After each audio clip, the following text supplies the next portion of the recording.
안녕하세요. 저는 평범한 50대 여자입니다. 여러분 모두가 마음속 한켠에 누구에게나 쉽게 털어보지 못할 고민을 가지고 있을 것이고 아주 순탄하고 평화로운 인생을 살아왔다고 할 수는 없겠죠. 그리고 그건 저 또한 마찬가지입니다. 지금으로부터 꽤 오랜 시간이 지난 이야기지만 이제는 웃으면서 이야기를 꺼낼 수 있게 되어서 이렇게 사연을 써서 보내게 되었습니다. 저는 20대 초반에 남편과 결혼을 했어요. 저와 남편은 선을 보고 만난 사이였죠. 제 부모님께서 특히 저를 빨리 시집을 보내고 싶어 하셨거든요. 부모님 성화에 못 이겨나갔던 그 장소에서 전 남편을 만나게 된 것이죠. 남편은 저보다 3살이 더 많았는데 정말 따뜻하고 자상한 남편이었어요. 사실 그 시절엔 남자들이 가부장적이고 권위적인 사람들이 많았거든요. 그런데 제 남편은 그런 남자들과 정반대였어요. 가정적이고 다정한 사람이었죠. 저를 대하는 말투며 행동이며 정말 다정했고 자상했어요. 그리고 그런 다정함을 통해 제가 사랑에 빠지기까지는 그리 오랜 시간이 걸리지 않았어요. 남편의 그런 모습에 저는 결혼을 결심하게 되었고 우리는 1년 정도 알아가는 시간을 가진 후 결혼했죠. 그 시절 모두가 그랬듯이 저 또한 아직 한참 어렸던 나이에 남편과 결혼식을 올렸던 거죠. 결혼 이후에도 제 결혼 생활은 제가 이제껏 꿈꿔왔었던 그것과 크게 다르지 않았습니다. 콩 심은 곳에 콩이 나고 팥 심은 곳에 팥이 난다고 제 남편의 성정이 그리 좋은 이유도 시부모님들이 정말 좋으신 분들이셨거든요. 남들은 고부 갈등이니 뭐니 시집살이니 뭐니 하면서 지지고 볶고 싸운다던데 그런 것도 일절 없었어요. 시어머니도 시아버지도 그리고 하나 있던 시누이도 저를 너무 귀한 사람 취급을 해주니 싸울 일도 없었죠. 남편도 착하고 저만 바라봐주는 남자였기 때문에 깨가 쏟아질 정도였어요. 이런 시댁과 남편을 만난 것이 정말 행운이라고 생각을 했고 이 행복이 깨지지 않기를 정말 간절하게 기도했어요. 그렇게 결혼 생활을 5년 정도 지속해 나갔습니다. 그런 저희 부부 사이에는 커다란 고민이 하나 있었어요. 바로 아이가 없다는 것이었죠. 부부금슬은 원앙을 저리 가라고 할 정도로 무척이나 좋은데 아이 하나만큼은 들어서지 않더라고요. 처음엔 신혼기간이나 즐겨야 되는 거구나 하며 대수롭지 않게 생각을 했고 그 다음엔 왜 아이가 생기지 않는 것인지 의아했고 의문스러웠습니다. 양가에서도 슬슬 아이에 대한 이야기가 오가기 시작했어요. 저와 남편은 정말 최선을 다했지만 결국 생기진 않더군요. 결국 저희 부부는 불임센터에 방문을 하게 되었습니다. 그 당시만 해도 의학이 이렇게 발전하진 않았었지만 간단한 검사로 불임 여부는 알 수 있었거든요. 불안한 마음 반, 걱정스런 마음 반. 그렇게 저와 남편은 검사를 받게 되었습니다. 검사 결과는 참 충격적이었어요. 저희에게 아이가 생기지 않은 원인은 바로 제게 있더군요. 자연 임신은 정말 기적에 가까운 확률이고 사실 0%와 다를 바 없다고 하더라고요. 그렇다고 해서 시험관이나 이런 시술을 통해 임신을 한다고 해도 성공을 장담할 수 없다고 하셨습니다. 그 말을 듣고 병원에서 얼마나 울었는지 몰라요. 저는 늘 엄마가 되고 싶었거든요. 결혼 이후 제 남편을 닮은 아이를 꼭 낳아서 기르고 싶었어요. 제가 낳은 아이에게 완벽한 아버지가 되어줄 수 있는 남편도 있으니까요. 그런데 아이를 가질 수가 없다니. 하늘을 날아보기도 전에 날개가 꺾인 듯한 기분이 들면서 한없이 무너져 내리더라고요. 그렇게 병원에 나온 이후 한동안 우울증에 시달렸습니다. 주위에서 갓난아이를 유모차에 태워 산책을 시키는 엄마를 보면 한없이 눈물만 주룩주룩 나더라고요. 그러니 밖에 나갈 수도 없었죠. 공원에 산책을 가면 뭐랍니까? 죄다 아이들과 함께 나온 가족들 뿐인데 밖에 나가지도 않고 집에만 틀어박혀 무릎을 감싸 안고 엉엉 울기만 했어요. 그때 저를 그런 감정의 소용돌이에서 구해준 사람들은 저의 가족들이었습니다.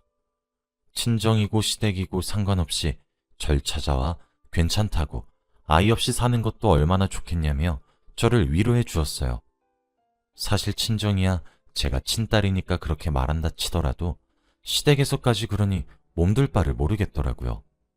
아이를 낳으면 몸도 고생하고 마음도 고생한다는데 우리 새아가는 그럴 일 없어서 얼마나 좋겠느냐고. 아이 없이 둘이서 알콩달콩 지내라고 말씀하시는데 그게 빈말일지언정 저는 참 죄송하고 감사했어요. 그리고 제 남편도 옆에서 저를 많이 보듬어 주었습니다. 하루는 왜 그런 날이 있잖아요. 평소에도 우울했는데 그 우울함이 정말 최대치로 극에 달하는 그런 순간 말이에요. 그런 날이었어요. 저는 남편에게 이혼을 요구했습니다. 저만큼이나 아이를 바래온 남편을 놔주어야 한다는 결심이 섰었거든요. 자식을 낳아주지 못하니 이혼을 하자고 그렇게 말도 안 되는 고집을 부렸었죠. 그때 남편이 처음으로 제게 큰 소리를 냈어요. 우리 둘이서 살면 된다잖아. 처가댁도 우리 집도 다 괜찮다는데 당신은 왜 그래? 상관없다고. 당신이랑 나랑 둘이서 알콩달콩 살다가 함께 늙어 가자고. 우리 둘이 말년에 여행도 다니고 그러자고. 제발 이제 좀 정신 차리고 일어나란 말이야. 나는 내 자식이 한 트럭이 생겨도 당신이랑 안 바꿔. 내가 아이 때문에 당신이랑 결혼한 줄 알아? 그깟 아이 뭐가 중요하다고. 평생 내 옆에 있어줄 당신이 더 소중해. 라고 하면서요. 눈물을 뚝뚝 흘리는 남편을 보니 내가 지금 남편 가슴에 무슨 대못을 받고 있나 싶더라고요. 그렇게 정신을 차렸고 우울증을 이겨내려 노력했습니다. 그렇게 저는 시댁과 남편의 도움으로 일상으로 복귀할 수 있었어요. 무너지려고 할 때마다 저를 안아주며 토닥토닥 해주셨던 시부모님과 우리 남편 덕이죠. 시누이도 제게 종종 찾아와 위로도 해주고 애교도 부려주며 저를 응원해 주었어요. 그렇게 저는 현실을 받아들이게 되었습니다. 마음을 비우니 생각보다 속이 후련해지더라고요. 주위 사람들에게 아이를 왜 가지지 않느냐는 질문을 받게 될 때면 아이를 가질 수 없다는 사실을 떠올리게 되었고 그럴 때마다 종종 목이 졸려오는 듯한 느낌을 받곤 했지만 이전처럼 무너지거나 슬픔에 빠지진 않게 되었어요. 사람은 적응의 동물이라더니 익숙해지니 상처 속에 살지 않게 되더라고요. 그렇게 저는 남편과 평생을 알콩달콩 지내려고 했던 것이 유일한 소원이 되었어요. 하지만 그 평화도 그렇게 오래 지속되지 않았습니다. 커다란 시련이 저를 기다리고 있었어요. 언젠가부터 남편 행동이 조금 이상하다고 생각을 하게 되었어요. 어느 날부턴가 퇴근 시간이 점차 늦어진다던가 생전 먹지도 않던 술에 취해온다던가 회사 일 때문이라며 외박을 한다든가 뭐 그런 식의 일들이 말이에요. 항상 저녁은 함께 먹는 것이 저희 결혼 생활의 암묵적인 약속과도 같았었는데 그 약속은 언젠가부터 깨져 있었습니다. 처음엔 남편의 말을 고지고대로 믿었어요. 남편이 제게 숨기거나 거짓말을 해야 할 이유가 없다고 철석같이 믿었으니까요. 그런데 한 번 의심을 품게 되자 걷잡을 수 없이 커지더군요. 결국 남편에게 저는 털어놓으라고 했습니다. 요즘 왜 이렇게 가정이 소홀한 것이냐고 하면서 말이에요. 그런데 남편의 대답은 가히 충격적이었어요. 제게 사랑하는 여자가 생겼고 그 여자와 함께 아이를 낳아 가정을 꾸리고 싶으니 이혼을 해달라고 하더군요. 처음엔 장난치지 말라 그랬고 그 이후엔 왜 그렇게 말을 하냐고 화를 냈어요. 하지만 화를 내는 것도 며칠 가지 않았고 울며 불며 매달리게 되더라고요. 제가 무슨 잘못을 한 것이 틀림없다 여기게 되었고 남편의 마음을 돌리고 싶었어요. 제 남편은 그럴 사람이 아니라고 믿었으니까요. 하지만 차갑고 딱딱하게 변해버린 남편의 태도는 하나하나 제게 상처로 돌아왔고 저는 다시 눈물바람으로 지내게 되었습니다. 매일 사랑한다 속삭여 주었고 다정하게 대해준 남편이었잖아요. 불과 며칠 전까지만 해도 제게 자상했던 사람이었는데 정말 다른 사람처럼 180도 변해버리니 어떻게 해야 할지 모르겠더라고요. 저는 더욱 남편에게 신경을 쓰고 잘 대해주며 남편의 마음을 돌리려고 애를 썼지만 전혀 소용이 없었습니다. 저와 남편의 사이는 극단적으로 치닫기 시작했어요. 남편은 점점 밖에서 잠을 자고 들어오는 날수가 많아지기 시작했죠. 어느 순간부터는 식사도 함께 하지 않게 되었습니다. 그렇게 몇 개월을 노력했어요. 하지만 남편은 제 노력에도 마음을 돌리지 않았고 제 얼굴을 보는 순간이면 아주 이혼 노래를 불렀어요. 참아야 된다. 이혼은 할 수 없다. 남편 마음을 돌이키자. 수없이 많은 제 다짐들은 남편의 냉대에 하나씩 무너져갔고 어느 순간 저도 남편을 포기하게 되었습니다. 남편의 끝을 모르는 이혼 요구에 저는 결국 알겠다고 고개를 끄덕이게 되었습니다. 눈물을 흘리며 꼭 이렇게까지 해야만 하냐는 제 말에 남편은 묵묵히 고개를 끄덕이더군요. 그 모습을 보며 남편에게 꼭 불행해졌으면 좋겠다고 저주를 퍼부으며 이혼 서류에 도장을 찍었습니다.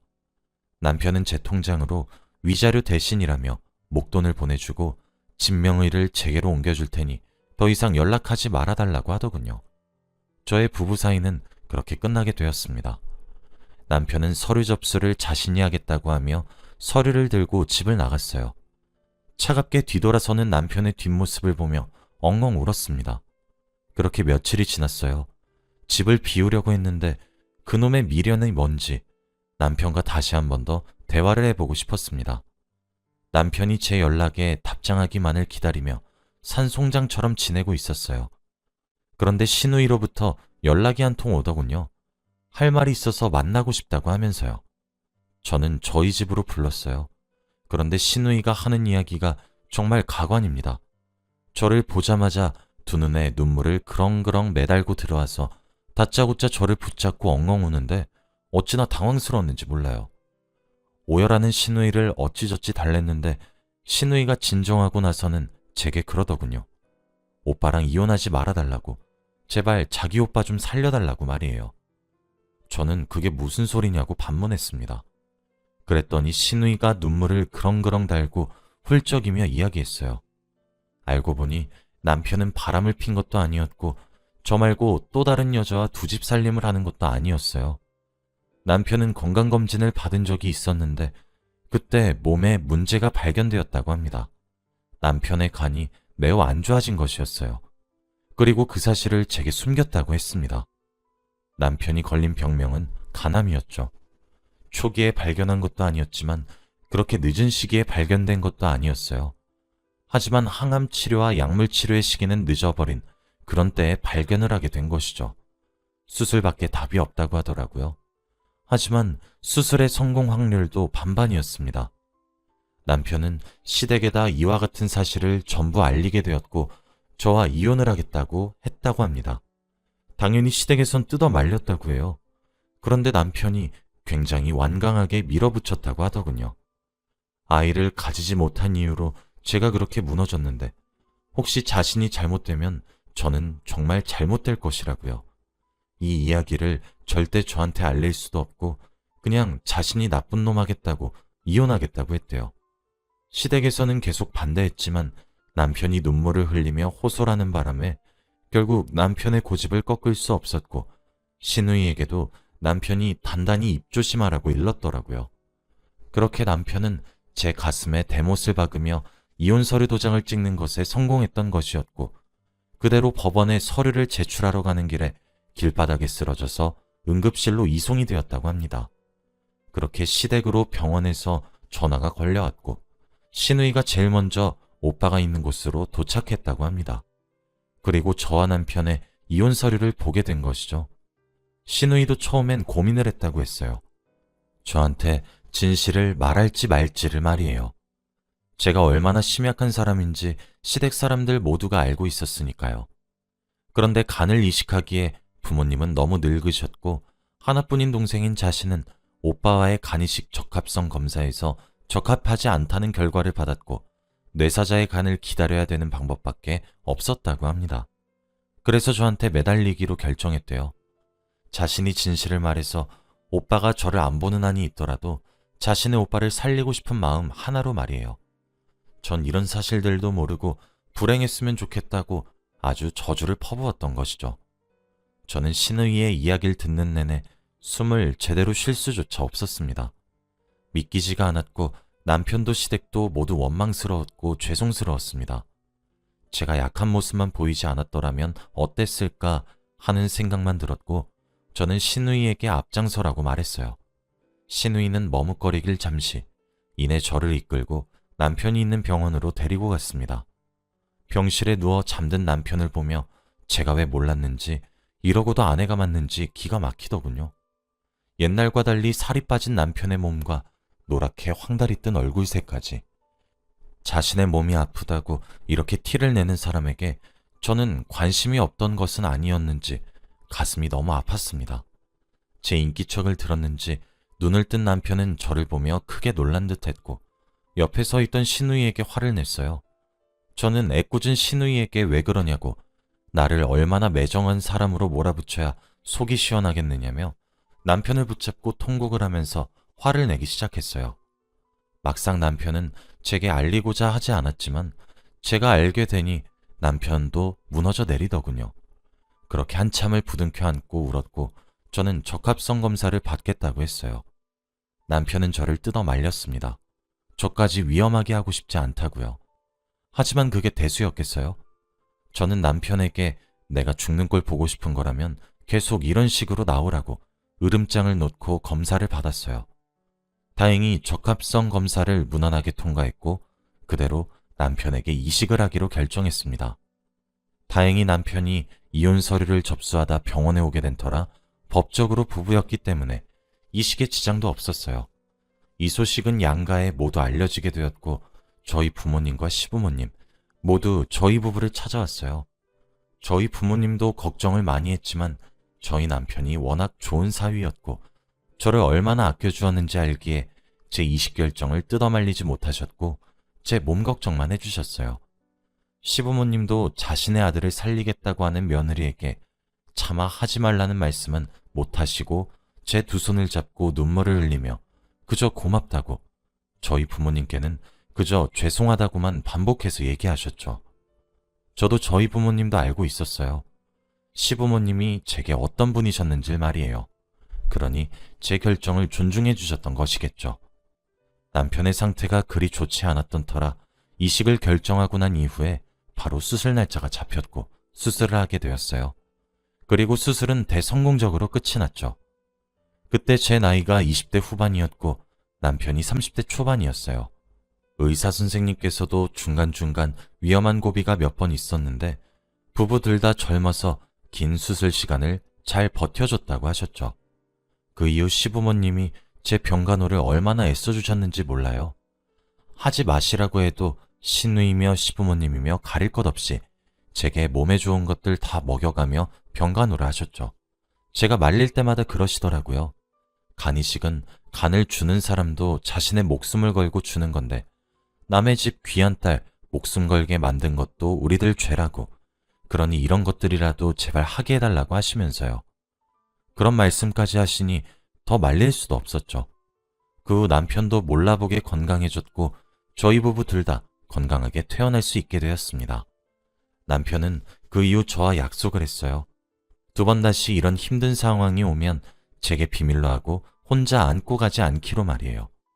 그리고 저희 금슬은 더욱 좋아졌고 몇 년이 흘러 제 나이 30대 중반에 기적에도 가까운 확률을 뚫고 임신에 성공도 하게 되었습니다. 그것도 쌍둥이로 말이에요. 현재 제 아이들은 이제 성인의 나이를 바라보고 있습니다. 지금도 남편과 그 시절 이야기라면 서로 그렇게 말을 해요. 아마 하늘이 저희 부부에게 내린 시련이 아니었을까 하면서 말이에요. 그리고 그 시련을 저희가 잘 이겨냈기 때문에 선물로 쌍둥이를 내려주신 것은 아닌가 하면서요. 그럴 때마다 남편은 제 손을 붙잡고 고맙다고 이야기를 해줘요. 이제 저는 이루고 싶은 모든 꿈을 다 이룬 것 같아서 여한이 없고 앞으로 이 행복만 유지하고 싶을 뿐입니다. 저희 가족 모두 행복하고 건강하게 말이에요. 저희 부부는 이제껏 그래왔듯이 앞으로도 어려움을 잘 헤쳐나가며 살아가 보려고 합니다. 모든 인생에 굴곡이 있다고 하지만 저도 참 다사다난한 인생을 보내게 된 것 같아요. 힘든 시기일수록 가족끼리 끈끈이 뭉쳐야 헤쳐나갈 수 있다는 사실을 배우기도 했고 말이에요. 글로 풀어서 이야기를 해본 것은 처음인데 잘 전달되었을지 모르겠네요. 제 이야기가 지금 이 순간 힘든 누군가에게 위안이 되었으면 합니다. 들어주셔서 감사하고 여러분들 가정에도 행복만 가득하시길 바라며 글을 마칩니다. 감사합니다.